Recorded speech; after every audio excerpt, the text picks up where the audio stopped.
Yeah, the names don't matter. You know, they play just as well as anybody in this league. You know, they play together. They play extremely hard, you know, and they're a very tough team, you know, and they showed it tonight. You know, it was a great test for us, you know, coming down the last couple of games, you know, have that playoff intensity, and that's what it was tonight. You passed Vince Carter for most 30-point games in a season with the Raptors. We've asked you about so many team records over the years, so I'll ask you, is there something, a franchise record that you don't have that stands out to you as something that you'd like to? I don't know. Y'all always tell me the records. I always got to see it on social media, or y'all tell me some record. You know, I never think about it, you know, until it get brought up to me. You know, it's definitely always a cool accomplishment when you could pass, you know, a guy like Vince or anything. You know, so it's definitely crazy. DeMar, 2 of the last 3 big leads that were lost, but ultimately still, you know, finding ways to, you know, win games. I mean, is that just the NBA? Yeah, you know. I mean, you did it to Detroit. Yeah, teams. No team in this league gonna lay down. You know, everybody got pride. Everybody playing for some, whether it's you know individually, team-wise, whatever it may be.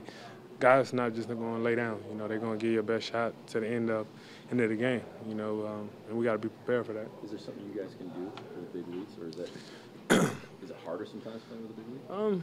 You know, when we get a lead, we got to understand we can't look at the score. We still got to treat it like it's, you know, 0-0, or you know, we gotta, you know, we can't get complacent at all. You know, we can't let, you know, one turnover into, you know, give them an opportunity to get out and run, get a couple buckets. You know, we got to be more conscious of that.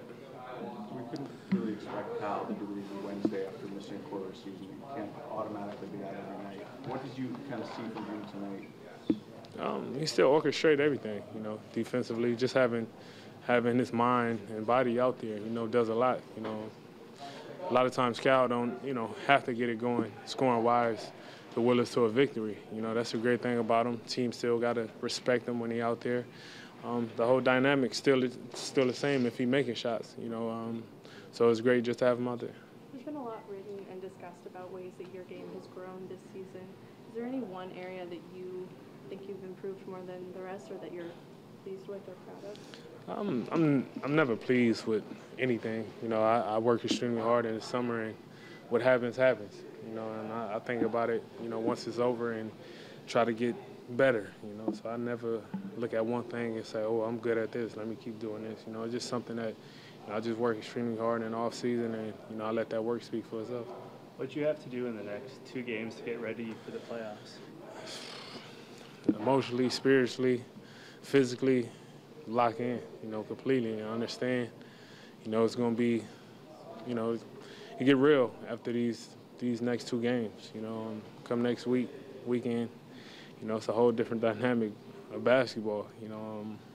But that's the best part of the year. That's what you work for, to be playing late April, going into May, and so on and so on. So, you know, when you're a competitor, you look forward to it.